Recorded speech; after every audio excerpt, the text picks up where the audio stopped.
After what feels like an eternity, I have finally gotten my hands on what at one time was easily the most anticipated release of this year, but a lot has changed since it was announced.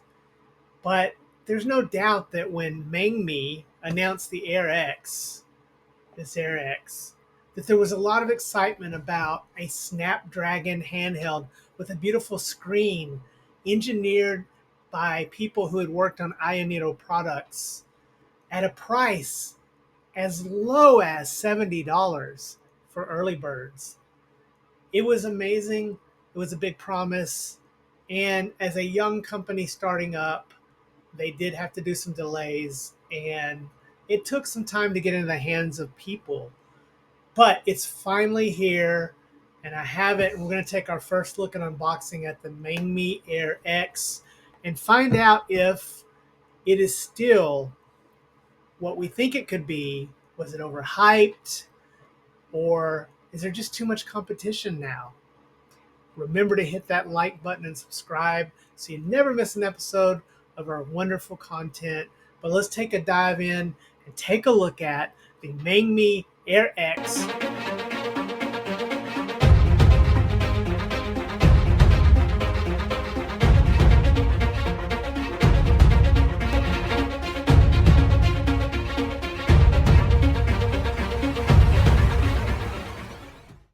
Hey, Deadheads. Ayaneo has an awesome roadmap, but God, who can afford all these? I mean, with all these really interesting, good looking handhelds that we know are going to be priced very high, I wish there was a solution for that. Something where you could kind of use them and try them, but not have to spend all that money. I would like to lease the newest Ayaneo handhelds. We have the Pocket DS in stock for $99 for 3 months. Wow, Deadfred thinks of everything. For 3 months, for 99 bucks, I can play with it for 3 months. I'd probably get bored with it and I'd want the new thing after that. No, wait, there's no such thing as Deadfred leasing. I think it's a terrible idea. I don't think you can make money that way. Anyways, hey Deadheads, welcome to the channel. Or welcome to the channel for the first time, new Deadheads. Today, we're going to take a look at the Mangmi Air X. All right, so it's here. I've waited quite a while for this to show up. It was first announced and it was very exciting because when it was first announced, there were a lot of other handhelds that we now know about that were not yet announced. Now, most of these that we know about have not yet been released or shipped, I should say, but this is still an under $100 device. So as I take it out of the package here, get the bubble wrap out of here, I am excited about this, and it's interesting that the people who made this happen are formerly, or at least allegedly formerly, related to Ayaneo. So here's the box here, and as you can see, it is a nice box. On the front of it, it's got a little bit of silver inlay. It just says the Mangmi Air X. Now, this is the first device that they're going to release, so they are going to release more devices. But the Mangmi Air X is on the front. No, nothing else. Very classy and white sort of looking. On the side here, we do have the Mangmi name. Nothing else on the other sides. And then on the bottom here, we don't have much either. We do have the Mangmi Air X, and this is 4 gigs of RAM, 64 gig ROM. The manufacturer is Shenzhen Mangmi Technology, and they have their website, made in China. It does come in 3 colors, the white, the black, and the retro Game Boy. And I did go for the retro Game Boy. Now, let's get the plastic off of this. It's always fun to first open one of these, so exciting. And let's find out what's inside the box.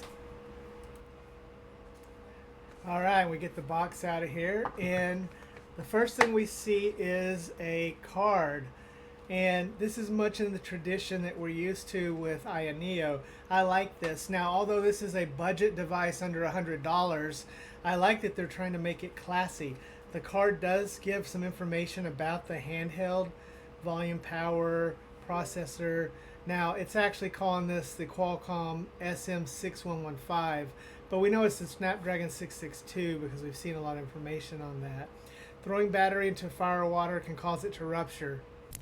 That's it, I've had enough of this.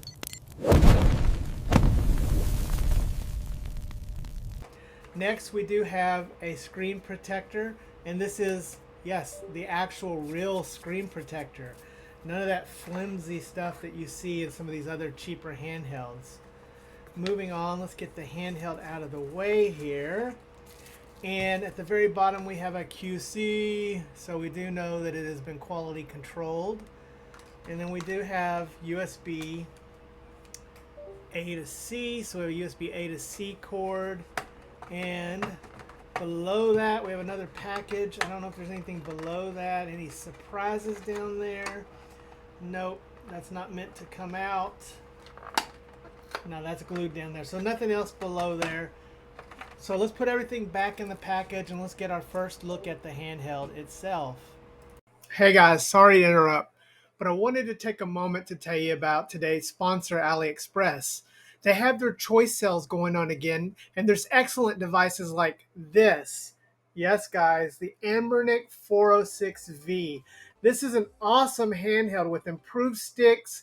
It can play up to PS2 and GameCube. It's got this beautiful high-res screen. We reviewed this and we liked it quite a bit. And now you can pick this up with our coupon codes at a significant discount.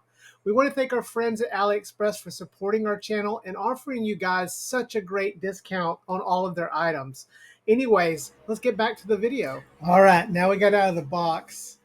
And here is the retro color, in case you haven't seen this. And I've got to say, the very first impressions of holding this is very impressive. Now that we know Ayaneo is doing the Pocket Air Mini, I gotta wonder if the quality of the Pocket Air Mini is going to be better than this. This feels a lot like Ayaneo, like I've come to used to. It's a nice size in the hand. It's comfortable to hold. It has a nice colorway to it. And as always, let's test these buttons since this is a new company. We'll start with the buttons, and I'll say that the buttons are nice and shiny, just like we're used to seeing. They're nicely polished like you'd see on an AYRJGF. So the buttons are nice. They seem to be a good size. They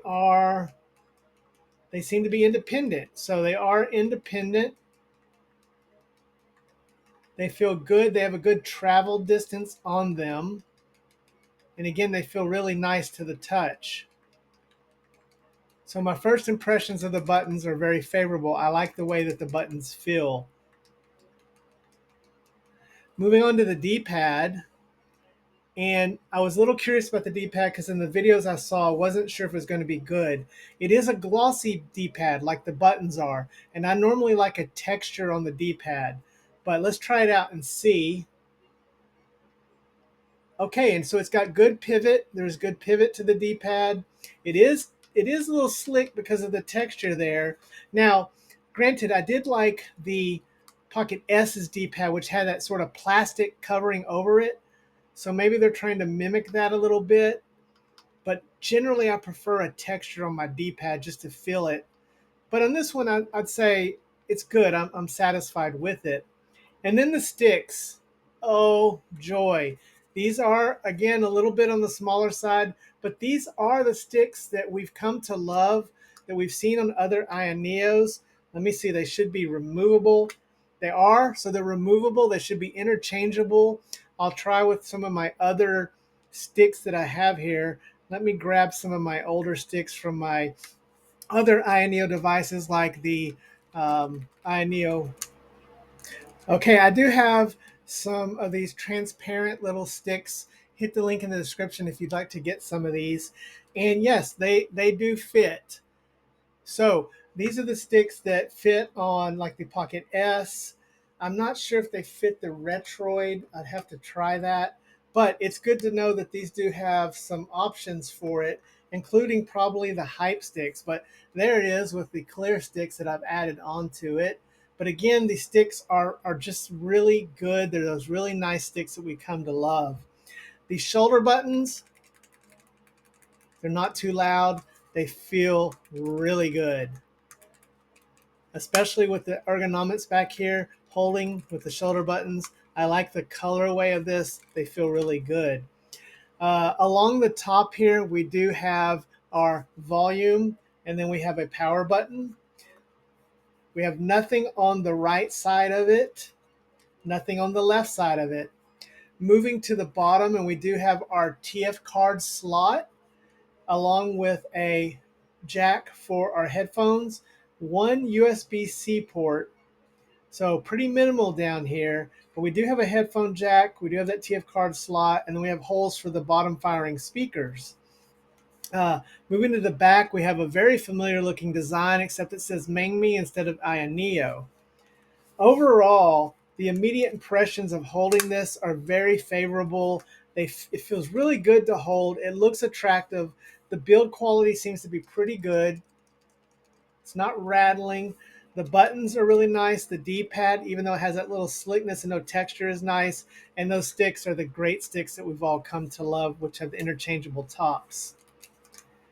So I find this to be a really inspiring design. I find it to be something that really does exceed what you would expect at an under $100 price mark. Now, Retroid used to play around in this area. We used to get like the RP2S would start at $99, and it always had great build quality. And this is for all intents and purposes reminding me of that. Some folks got this at $69. Most of you will get this for about $90, which I think is very fair and still very good for a Snapdragon-based handheld that is nice and thin, not too heavy, has a good build quality, feels great in the hands, looks great and attractive, and has the really good sticks that we like. But let's get this thing fired up and let's see what it looks like booting up. So one of the things I was curious about was the software, because Ayaneo does have a pretty good record of developing good software for Android. So let's boot this thing up, press the button on, and watch and see as Mangmi boots up for the first time. I've looked at a few preview videos of these, of the engineering samples, the review samples. This is a retail unit, so let's just see what it looks like when it boots into Android for the first time.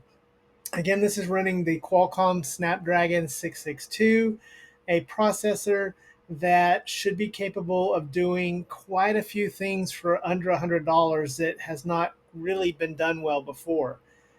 So we do have their Mangmi logo that boots up on that, so that's pretty nice. The boot up time here seems standard. It gives us a choice to pick our language, and then we can set up the Wi-Fi. So let me go through and set all this up.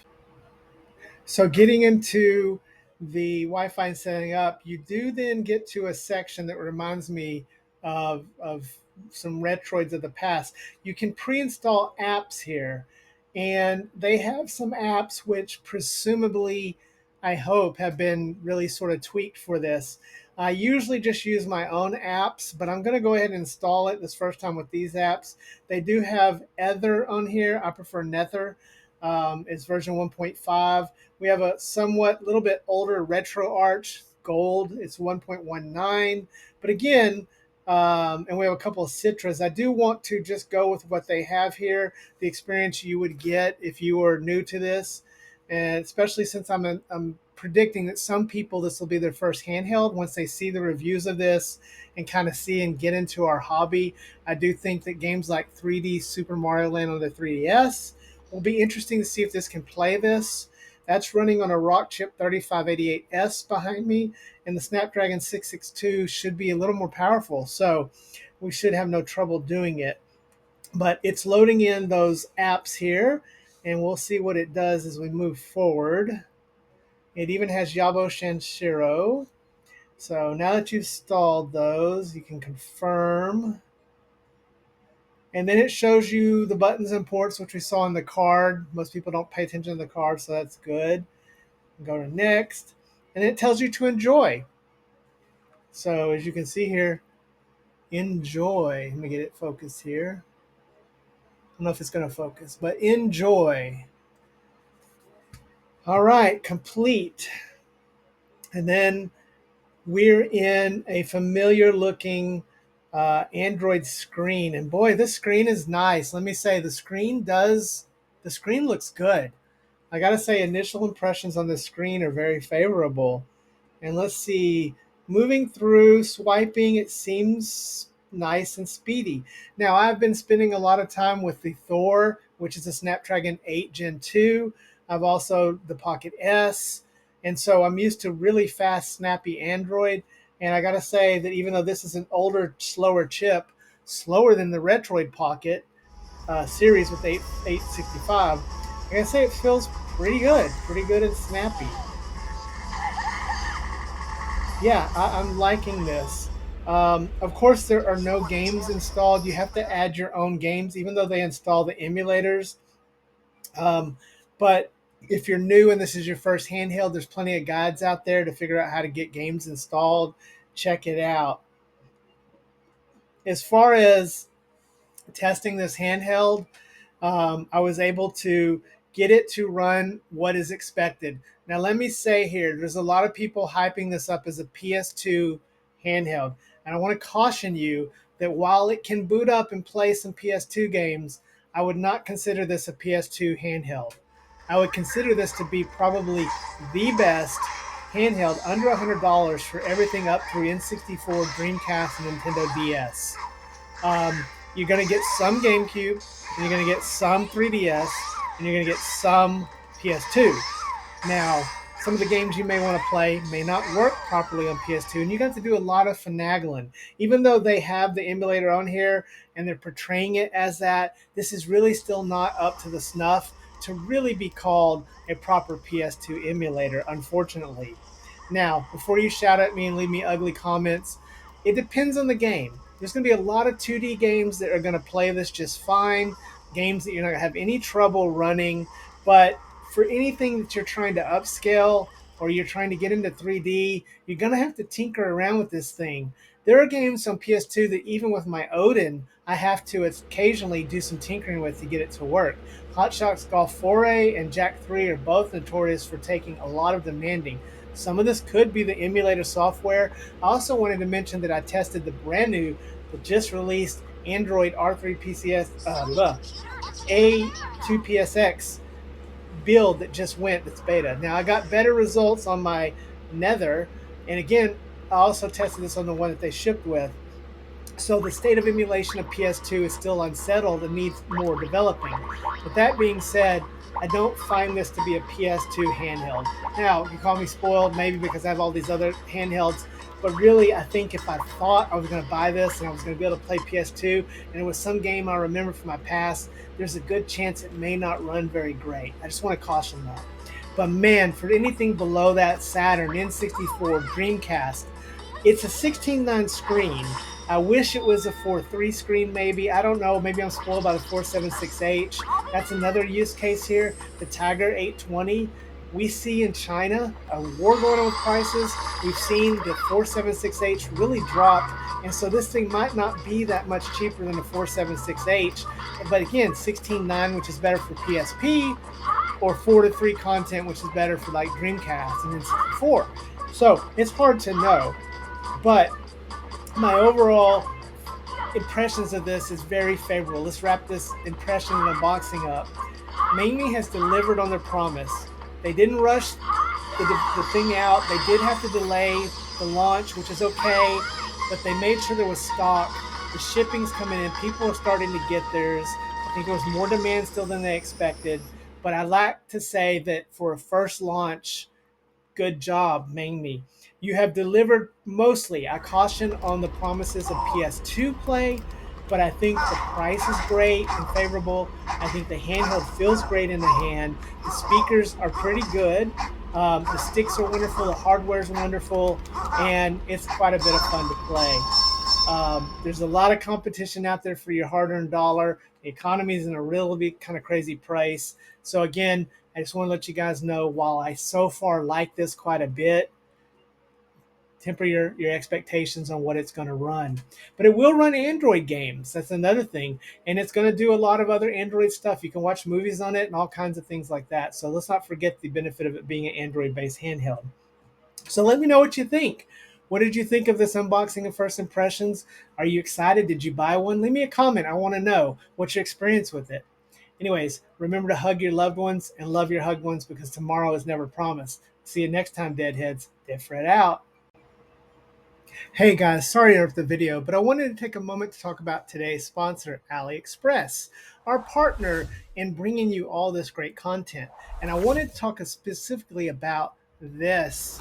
This is a cover for this, the Mangmi Air X. It is a perfect TPU see-through cover that is custom made and fits perfectly within the confines of that to add extra protection and give more life to your handheld. As you can see there, it snaps right on. It looks attractive. It's got a cutout with this texture to hold it, to make it feel even better. It's just an amazing little thing that you can add to your Mangmi to take this device and make it feel even more premium.